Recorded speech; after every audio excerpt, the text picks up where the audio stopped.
سورہ المعارج کی آیت نمبر 30 کا حوالہ دے کر کچھ تفاسیر میں اس بات کو جائز قرار دیا گیا ہے کہ لونڈیوں کے ساتھ بغیر نکاح کے فزیکل ریلیشن شپ جائز ہیں.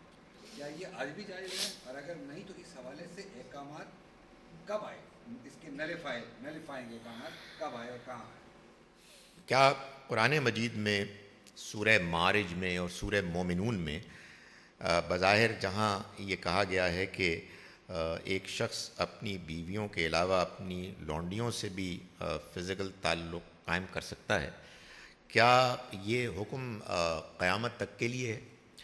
اس کا جواب یہ ہے کہ اگر آپ قرآن مجید کو دھیان سے پڑھیں تو آپ کو یہ محسوس ہوتا ہے کہ غلامی کا مسئلہ اصل میں ایک پرابلم تھی کہ جو قرآن کے نزول کے زمانے میں موجود تھی. اللہ تعالیٰ نے اس کو پہلے دن سے پرابلم قرار دیا ہے. یہ میں اپنی طرف سے نہیں کہہ رہا. قرآن کی بالکل ابتدائی صورتوں میں سے ایک صورت ہے سورہ بلد، جس میں اللہ تعالیٰ نے یہ فرمایا کہ دیکھو اگر تم واقعی ایمان لانا چاہتے ہو تو پھر تمہیں ایک گھاٹی چڑھنی ہوگی. وما ادراک مل عقبہ، اور تمہیں کیا معلوم کہ وہ گھاٹی کیا ہے؟ وہ گھاٹی اصل میں نیکیوں کے اعمال ہیں. ان نیکیوں کے اعمال میں سے پہلا عمل جو بیان کیا ہے وہ ہے فکو رقبہ، گردنوں کا چھڑانا. یعنی اللہ تعالیٰ ڈکلیئر کر رہے ہیں پہلے دن سے کہ یہ جو بیچارے غلام اور لونڈیاں موجود ہیں ان کی گردنیں دبی ہوئی ہیں، بند ہو گئی ہیں، ان کو آزاد کرو. یہ ایک بہت بڑی نیکی ہے. یہ قرآن کا پہلے دن سے اعلان تھا. اس کے بعد اللہ تعالیٰ نے اس بات کا اہتمام کیا کہ مسلمانوں کو اس پر ابھارا کہ وہ ایک نیکی کے جذبے کے تحت غلاموں اور لونڈیوں کو آزاد کریں. بعض جرائم کے نتیجے میں انسان جب ان کے بارے میں اپنے آپ کو گناہ سے پاک کرنا چاہتا ہے تو جو اللہ تعالیٰ نے حکم دیا ان میں غلاموں اور لونڈیوں کا آزاد کرنا بھی تھا. اس دوران میں اللہ تعالیٰ نے ان کے سٹیٹس کو بلند کرنے کے لیے بھی لوگوں کو حکم دیا. یہ بھی کہا کہ اگر تم ان سے نکاح کر لو تو یہ بھی ایک پسندیدہ اور مطلوب چیز ہے. یہ بھی فرمایا کہ ان کے آپس میں نکاح کر لو تاکہ یہ چیز ان کے لیے ان کے اخلاق کی بلندی کا باعث بنے. یہ بھی فرمایا کہ ان کے ساتھ جو لوگ ان کو ذریعہ بناتے ہیں برا کاروبار کرنے کا، اس کی سخت مذمت کی گئی.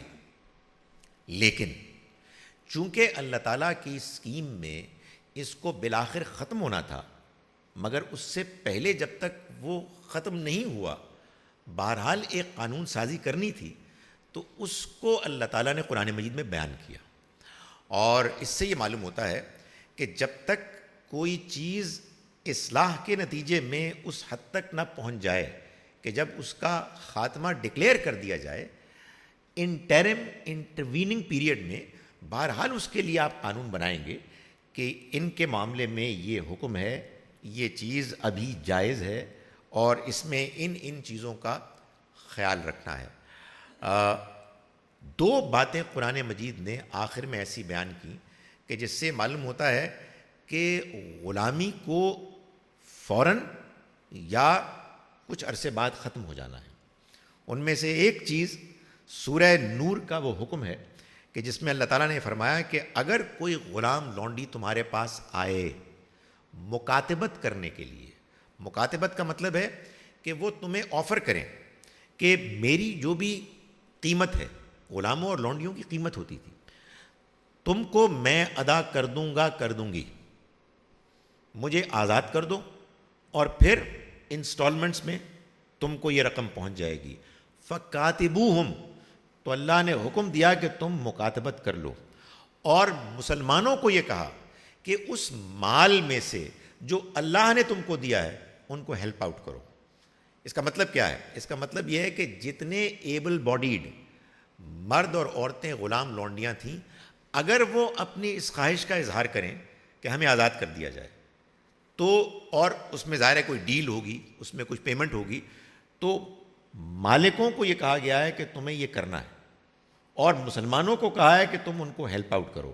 اس کے نتیجے میں تمام وہ لوگ غلام لونڈیاں آزاد ہو جانے چاہیے تھے کہ جن کی طرف سے یہ آفر ہوتی. نمبر 1. نمبر 2 یہ کہ یہ غلام اور لونڈی بنتے کیسے تھے؟ یہ بنتے تھے پرزنرز آف وار. اصل میں پرابلم یہ تھی کہ اس زمانے میں پی او ڈبلیوز کے لیے کوئی اور طریقہ نہیں تھا. ایک جنگ ہوئی 2 قبیلوں میں، ایک قبیلہ ہار گیا، اس کے بہت سے سولجرز مر گئے، باقی بھاگ گئے، کچھ پکڑے گئے. ان کے لیے کوئی اور طریقہ نہیں تھا. اللہ تعالیٰ نے قرآن مجید میں سورہ محمد میں یہ فرمایا کہ جب تم جنگ کرو اور تم لوگوں کو قیدی بناؤ تو اما منم بادو و اما فدان، یا احسان کر کے ان کو آزاد کر دو یا فدیہ لے کے تم ان کو آزاد کر دو. بدر کے قیدیوں کو نبی اکرم صلی اللہ علیہ وسلم نے اسی طرح سے فدیے کے طور پر ان سے بچوں کو تعلیم دلوائی اور ان کو آزاد کر دیا. ان کو غلام نہیں بنایا گیا تھا. یہ قرآن مجید میں بات بیان ہوئی ہے. البتہ یہ سوال ظاہر ہے پھر بھی پیدا ہو جاتا ہے کہ آخر حکم کیوں نہیں دے دیا گیا پہلے دن سے؟ اس کا جواب یہ ہے کہ اگر ایسا کر دیا جاتا تو اس کے نتیجے میں غلاموں اور لونڈیوں کے ساتھ زیادتی زیادہ ہوتی اور ان کے اوپر ان کے حالات کی بہتری کا امکان کم ہوتا ہے، اس لیے کہ ان کے لیے کوئی ارینجمنٹ نہیں تھی. جو مرد حضرات ہوتے وہ بھکاری بن جاتے، جو خواتین ہوتی وہ پروسٹیٹیوٹس بن جاتی.